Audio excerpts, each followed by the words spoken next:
एक बेहद चौंकाने वाली और दुखद खबर सामने आई है जिसने महाराष्ट्र समेत पूरे देश को स्तब्ध कर दिया है।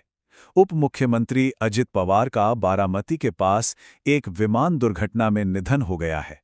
आज हम इस दुखद घटना की हर परत को खोलेंगे, समझेंगे कि आखिर हुआ क्या, अजित पवार का राजनीतिक कद क्या था और भारतीय राजनीति पर इसका क्या असर पड़ेगा। तो इस पूरी कहानी को ठीक से समझने के लिए हमने इसे 6 हिस्सों में बांटा है।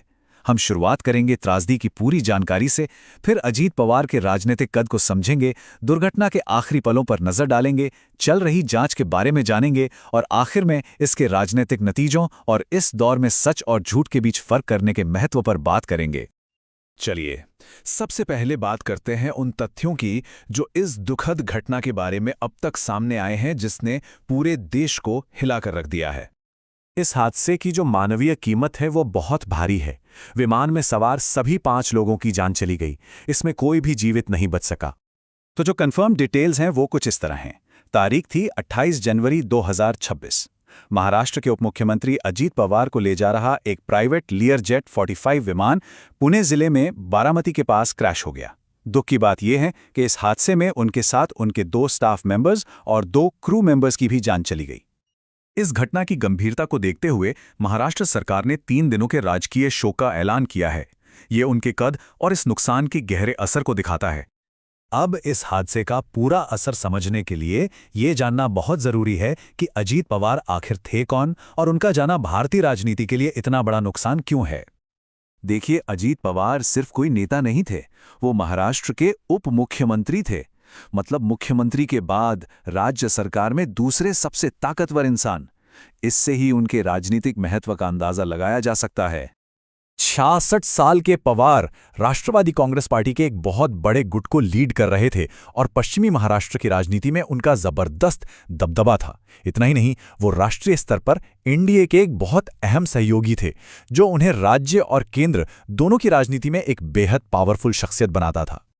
चलिए, अब जरा उस दुर्भाग्यपूर्ण फ्लाइट पर वापस चलते हैं और समझने की कोशिश करते हैं कि घटनाओं का वो कौन सा क्रम था जो इस भयानक हादसे की वजह बना। रिपोर्ट्स हमें बताती हैं कि विमान मुंबई से उड़ा था और चुनाव प्रचार के लिए बारामती जा रहा था। ऐसा कहा जा रहा है कि बारामती हवाई अड्डे पर उतरने के दूसरे प्रयास के दौरान विमान का नियंत्रण खो गया और वो जमीन से जा टकराया, जिसके तुरंत बाद उसमें आग लग गई। वहां मौजूद चश्मदीदों ने जो बताया वो इस हादसे की भयावहता को और भी बढ़ा देता है। उनके मुताबिक उन्होंने टक्कर के बाद विमान को एक आग के गोले में बदलते देखा। इस हादसे के बाद जाहिर है सबसे बड़ा सवाल यही खड़ा होता है कि यह हुआ कैसे। चलिए देखते हैं कि अधिकारी इस सवाल का जवाब खोजने के लिए क्या कदम उठा रहे हैं। तो अब सबसे बड़ा सवाल यही है, इस क्रैश की असल वजह क्या थी। यही वो गुत्थी है जिसे सुलझाने में अब जांचकर्ता दिन रात एक कर देंगे।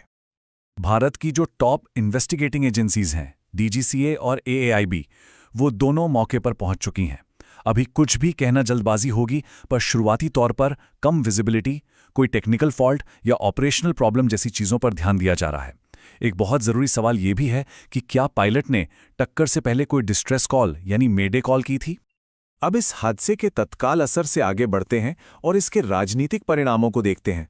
अजीत पवार के अचानक जाने से जो एक खालीपन आया है, वो महाराष्ट्र और देश की राजनीति को कैसे बदलेगा। देखिए, इस हादसे से पहले पवार महाराष्ट्र की राजनीति का एक मजबूत स्तंभ थे, लेकिन अब उनके जाने से एक बहुत बड़ा लीडरशिप वैक्यूम पैदा हो गया है, जिससे चुनावों से ठीक पहले राज्य के राजनीतिक समीकरणों में भारी अनिश्चितता का माहौल बन गया है। उनके राजनीतिक हैसियत का अंदाजा आप इसी बात से लगा सकते हैं कि प्रधानमंत्री नरेंद्र मोदी समेत हर पार्टी के नेता ने पार्टी लाइन से ऊपर उठकर इस घटना पर गहरा शोक व्यक्त किया। उनके अपने गढ़ बारामती में जब उन्हें पूरे राजकीय सम्मान के साथ अंतिम विदाई दी गई, तो वहां उमड़ी भारी भीड़ ये बताती है कि वो लोगों के लिए क्या मायने रखते थे और ये क्षति कितनी गहरी है। और आखिर में एक बहुत ही जरूरी बात पर आते हैं।